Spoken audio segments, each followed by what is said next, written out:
英語聞き流し10分間、名作リスニング、英語テキストと MP3 ダウンロード、その他の物語は、ホームページよりご利用いただけます。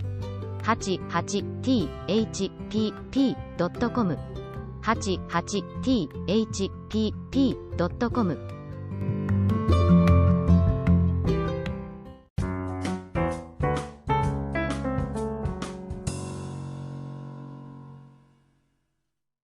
The Little Match Girl.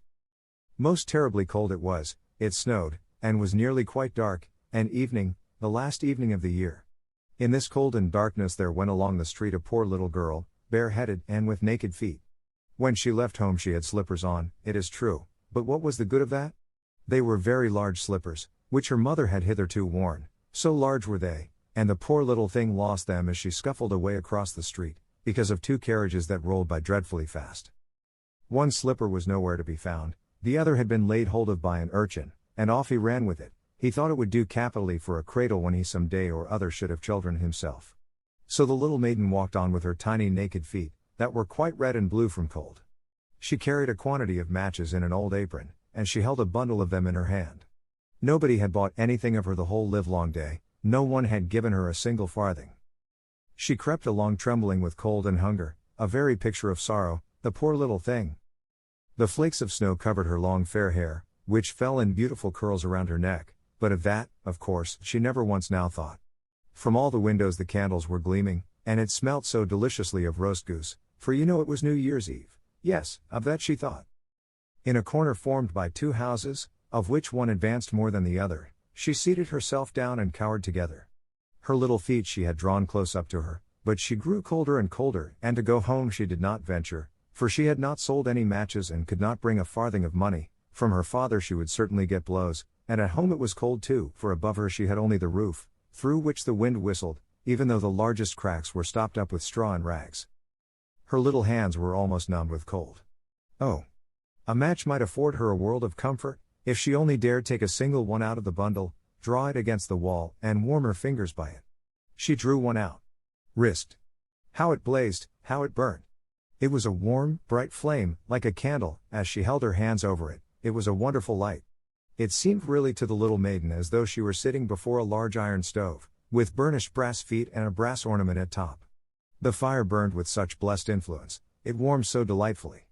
The little girl had already stretched out her feet to warm them too, but, the small flame went out, the stove vanished, she had only the remains of the burnt-out match in her hand. She rubbed another against the wall, it burned brightly, and where the light fell on the wall, there the wall became transparent like a veil, so that she could see into the room. On the table was spread a snow-white tablecloth, upon it was a splendid porcelain service, and the roast goose was steaming famously with its stuffing of apple and dried plums. And what was still more capital to behold was, the goose hopped down from the dish, reeled about on the floor with knife and fork in its breast, till it came up to the poor little girl, when the match went out and nothing but the thick, cold, damp wall was left behind. She lighted another match. Now there she was sitting under the most magnificent Christmas tree. It was still larger, and more decorated than the one which she had seen through the glass door in the rich merchant's house. Thousands of lights were burning on the green branches, and gaily colored pictures, such as she had seen in the shop windows, looked down upon her. The little maiden stretched out her hands towards them when the match went out. The lights of the Christmas tree rose higher and higher, she saw them now as stars in heaven. One fell down and formed a long trail of fire. "Someone is just dead," said the little girl, for her old grandmother, the only person who had loved her, and who was now no more, had told her that when a star falls, a soul ascends to God. She drew another match against the wall, it was again light, and in the luster there stood the old grandmother, so bright and radiant, so mild, and with such an expression of love. "Grandmother!" cried the little one. "Oh, take me with you. You go away when the match burns out, you vanish like the warm stove, like the delicious roast goose, and like the magnificent Christmas tree." And she rubbed the whole bundle of matches quickly against the wall, for she wanted to be quite sure of keeping her grandmother near her.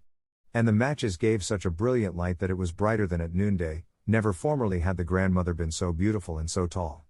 She took the little maiden on her arm, and both flew in brightness and in joy so high, so very high, and then above was neither cold, nor hunger, nor anxiety, they were with God. But in the corner, at the cold hour of dawn, sat the poor girl, with rosy cheeks and with a smiling mouth, leaning against the wall, frozen to death on the last evening of the old year. Stiff and stark sat the child there with her matches, of which one bundle had been burnt. She wanted to warm herself, people said.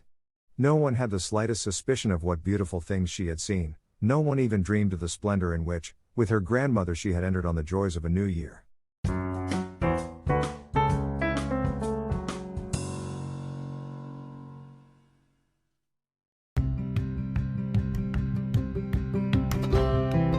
英語聞き流し10分間、名作リスニング、英語テキストと MP3 ダウンロード、その他の物語は、ホームページよりご利用いただけます。88thpp.com 88thpp.com